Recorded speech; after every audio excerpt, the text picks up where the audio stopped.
மன்மதி லீலையே உண்டோன்னு ஒரு பாட்டு பண்ணார், பரபரப்பாக பேசப்பட்டுச்சு. அந்த படம் சூப்பர் டூப்பர் ஹிட் ஆச்சு. நிறைய பாடல்கள் அதில் வந்து நிறைய விஷயங்களை சொல்லியிருக்காரு. பட் அதுதான் சொன்னேன் இல்லையா, இப்போ தான் சொன்னேன் இல்லையா, மறுபக்கம்ங்கிறது வந்து எல்லாருக்குமே ஒன்று இருக்கும். அதனால் அவருக்கும் சில பக்கங்கள் உண்டு.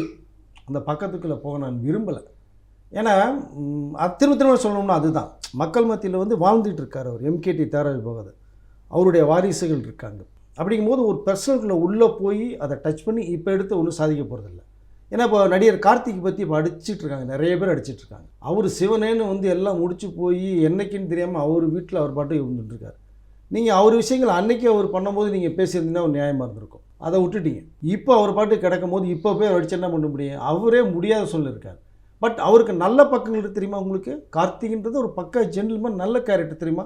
அதையும் பேச மாட்டேங்கிறீங்க, அதையே பார்க்க மாட்டேங்கிறீங்க. ராதா வந்து இது நம்ம மூவி படத்துக்கு பண்ணும்போது கார்த்திக் 2 லட்ச ரூபா இல்லாமல் சார் 2 லட்ச ரூபா கொடுத்து விட்டார் அப்படின்னு சொல்கிறார்.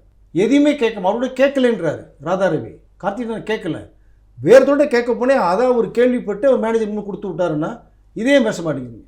அது ஒன்று இருக்கு இல்லையா? அதனால் எல்லாருக்குமே ஒரு விஷயம் இருக்கும். அதை தவிர்த்துட்டு இன்னொரு பக்கம் பார்த்தா இவ்வளோ மக்களுக்கு பண்ணியிருக்காரா, இவ்வளோ செல்வா கூட வாழ்ந்துருக்காரா, அவர் பண்ண நல்ல விஷயங்கள் நிறையா இருக்குது இல்லையா? நம்ம அதை வேணால் ஃபோக்கஸ் பண்ணலாம். இப்போ அவரை வந்து அடித்து டேமேஜ் பண்ணி நம்ம ஒன்றும் சாதிக்க போகிறது இல்லை. எம்கேடியாக இருந்தாலும் சரி, கார்த்திகாக இருந்தாலும் சரி.